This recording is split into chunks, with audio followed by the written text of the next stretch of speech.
Welcome student. हम लोग अब एम्पलीट्यूड ऑफ टेक्नोमेट्रिक फंक्शन, किसी फंक्शन का एम्पलीट्यूड क्या होता है, जब आप ग्राफ ड्रा करेंगे उसके लिए हम लोग के लिए एम्पलीट्यूड और पीरियड बहुत इंपॉर्टेंट है। प्रीवियस वीडियो में मैंने पीरियड के बारे में डिस्कस किया था, किसी फंक्शन का पीरियड आउट हम लोग कैसे फाइंड आउट करते हैं। अब हम लोग इस वीडियो में क्या है एम्पलीट्यूड के बारे में डिस्कस करेंगे। चलिए ध्यान से देखिए क्या होता है एम्पलीट्यूड। तो मैं बता दूं, एम्पलीट्यूड अगर सीधे सीधे बोले, amplitude is a greatest integer value which function can have. मतलब कोई अगर फंक्शन है, suppose that y equal to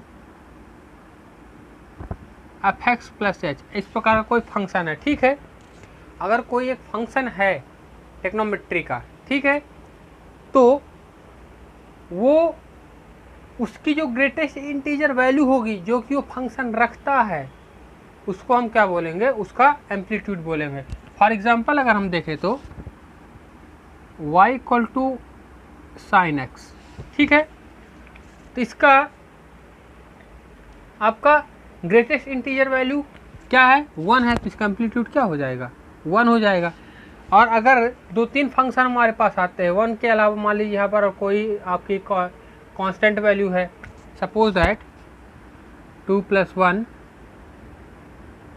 sine x, okay, तो अब इसका अगर हम लोग निकालेंगे इसका एम्पलीट्यूड हमको क्या फाइंड होगा, आपका 2 फाइंड होगा, क्योंकि जो ग्रेटेस्ट इंटीजर वैल्यू फंक्शन क्या करता है, रखता है, उसका हम लोग क्या बोलते हैं, एम्पलीट्यूड बोलते हैं, ठीक है। सॉरी, यहाँ पर इसका जो एम्पलीट्यूड होगा क्या होगा, 1 होगा, क्योंकि यहाँ पर आपके मल्टीप्लाई में क्या था, 1 था। तो अगर हम कहें कि किसी फंक्शन का एम्पलीट्यूड क्या होता है, तो amplitude of a trigonometric function is a greatest integer value which function can have. Suppose that इसको हम लोग यहाँ पर क्या करते हैं, इसको फाइंड आउट करने के लिए m-m/2, वेयर m जो होगी फंक्शन की क्या होगी, मैक्सिमम वैल्यू होगी, और जो ये m होगा स्मॉल m, ये क्या होगी, मिनिमम वैल्यू होगी, ओके। तो ये है एम्पलीट्यूड फाइंड करने का फार्मूला। और जनरल मैंने बता दिया है कि किसी फंक्शन की जो ग्रेटेस्ट इंटीजर वैल्यू होती है, ग्रेटेस्ट न्यूमेरिकल वैल्यू होती है, सॉरी इंटीजर बोल रहा हूँ, ग्रेटेस्ट जो न्यूमेरिकल वैल्यू होती है वही उसका क्या होता है, एम्पलीट्यूड होता है। तो इसके कुछ अगर हम लोग, चलिए इसको एग्जाम्पल के थ्रू समझते हैं कैसे, चलिए देखते हैं। साइन एक्स देखें, जैसे साइन एक्स हो गया, y equal to sine x है ये, तो देखें इसमें मैक्सिमम वैल्यू क्या है, इस फंक्शन के अगर हम एम्पलीट्यूड निकालें तो इसका मैक्सिमम वैल्यू क्या है, 1 है, मिनिमम वैल्यू क्या है, वो भी क्या है, -1 है अपॉन 2। आप जानते हैं कि जो साइन की वैल्यू होती है -1 से +1 के बीच होती है, साइन एक्स, साइन फंक्शन की वैल्यू जो होती है -1 से +1 के बीच होती है। तो क्या हो गया, ये ग्रेटेस्ट इंटीजर वैल्यू, ये मैक्सिमम वैल्यू, ये मिनिमम वैल्यू हो गई, ठीक। माइनस माइनस प्लस हो गया /2, और 2/2 इक्वल टू क्या हो गया, 1। मतलब इसका एम्पलीट्यूड क्या हो गया, amplitude of sine x is 1, okay. तो इसका एम्पलीट्यूड क्या हो गया, 1 हो गया। इसी तरह दूसरा क्वेश्चन है, जैसे हम लोग 3 cos x का एम्पलीट्यूड निकालें, 3 cos x का, ओके। तो 3 cos x का एम्पलीट्यूड हम लोग निकालते हैं, तो यहाँ पर देखिए मैक्सिमम वैल्यू क्या है, 3 है, और मिनिमम वैल्यू क्या हो सकती है, -1, क्योंकि हम लोग जानते हैं कि जो cos x का पीरियड होता है वो आपके -1 से +1 तक होता है, ठीक है। तो +1 ये इससे मल्टीप्लाई है, तो +1 है, इससे मल्टीप्लाई हो गया 3 हो गया, ठीक है। इसका एम्पलीट्यूड क्या आएगा, देखिए मैक्सिमम वैल्यू 3 हो गई, मिनिमम वैल्यू क्या हो गई, -1/2। इस फार्मूले हम लोग क्या करते हैं, पुट करते हैं। तो 3 + 1 -1 प्लस हो गया, ये हो जाएगा आपका ये 2, ठीक है। तो sorry just a minute, sorry okay friend, चलिए देखते हैं थोड़ा सा। अब ये वाला फंक्शन हमारा y equal to 3 sin x, तो हम लोग जानते हैं इस cos x की वैल्यू -1 से +1 के बीच होती है, ठीक है। तो इसकी मैक्सिमम वैल्यू क्या हो जाएगी 3 और मिनिमम वैल्यू क्या हो जाएगी -3, ओके। तो चलिए इसका एम्पलीट्यूड फाइंड करते हैं। तो मैक्सिमम वैल्यू 3, मिनिमम वैल्यू क्या है -3/2, तो क्या हो गया +/2, तब क्या हो गया 336/2, तो कितना आ गई इसकी वैल्यू, इसका एम्पलीट्यूड कितना आ गया 3 आ गया। हम लोग देख के ही बता सकते हैं कि किसी फंक्शन का एम्पलीट्यूड क्या होगा। यहाँ पर ग्रेटेस्ट न्यूमेरिकल वैल्यू यहाँ पर 3 है, इसलिए क्या होगा इसका एम्पलीट्यूड है 3 होगा। और हम लोग क्या है फार्मूले के थ्रू भी किसी फंक्शन का एम्पलीट्यूड हम लोग क्या कर सकते हैं फाइंड आउट कर सकते हैं। चलिए आगे देखते हैं। चलिए देखें, एक क्वेश्चन है, थोड़ा सा आप टफ क्वेश्चन की तरफ चलते हैं।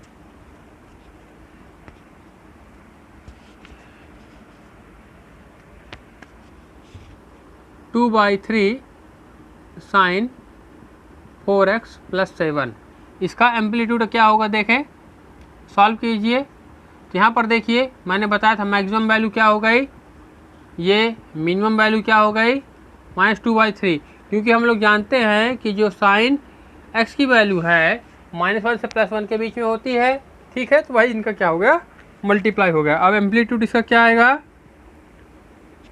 पॉजिटिव वैल्यू ये हो गई, अब मिनिमम वैल्यू क्या हो गई ये हो गई /2, 2/3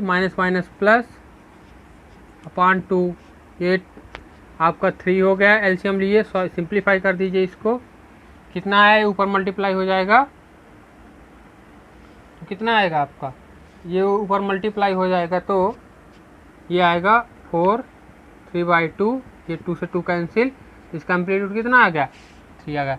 जो greatest integer value numerical value होती है, ठीक है, वही उसका क्या होता है एम्पलीट्यूड होता है, ओके। और एक एग्जांपल देखें, बुक कहाँ है,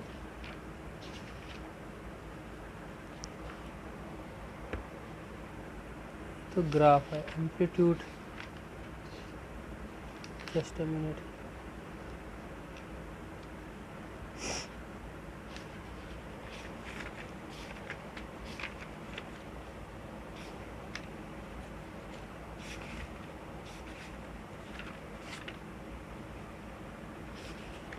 चलिए क्वेश्चन ये है 2 + sin 3x, ओके, इसका एम्पलीट्यूड फाइंड करना है।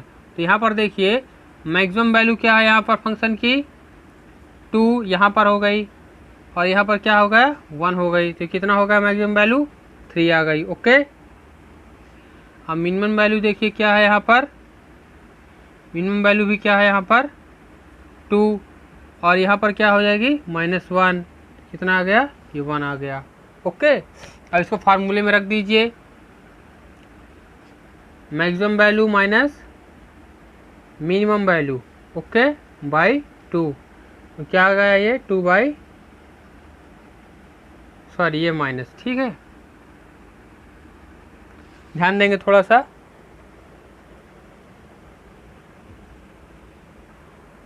ये ठीक है, इसको कैंसिल आउट करेंगे तो ये आ गया इसका एम्पलीट्यूड, इसका एम्पलीट्यूड क्या आ गया हमारे पास 1 आ गया। यहाँ पर देखिए ग्रेटेस्ट न्यूमेरिकल वैल्यू यहाँ पर क्या थी 1 थी, ठीक है, तो इसका एम्पलीट्यूड कितना आ गया, इसका एम्पलीट्यूड क्या आ गया 1 आ गया। एम्पलीट्यूड मतलब होता है किसी टेक्नोमेट्रिक फंक्शन की जो हाईएस्ट न्यूमेरिकल वैल्यू होती है वही उसका एम्पलीट्यूड होता है। और इस फार्मूले से हम लोग क्या है मैक्सिमम माइनस मिनिमम /2 के सहायता से उसका एम्पलीट्यूड हम लोग फाइंड आउट कर सकते हैं। जब हम लोग ग्राफ पढ़ेंगे तो उसमें हम लोग एम्पलीट्यूड आसानी से भी फाइंड कर सकते हैं। बाकी ऑब्जेक्टिव टाइप क्वेश्चन में एम्पलीट्यूड फाइंड करने का तरीका पूछा जाता है। तो नेक्स्ट वीडियो में हम लोग ग्राफ कैसे ड्रा करते हैं, किसी फंक्शन का हम लोग ग्राफ कैसे ड्रा करते हैं, ग्राफ ड्रा करने के लिए पर्टिकुलर रूल क्या है, उनके बारे में डिस्कस करेंगे। ठीक है फ्रेंड्स, ओके, थैंक यू।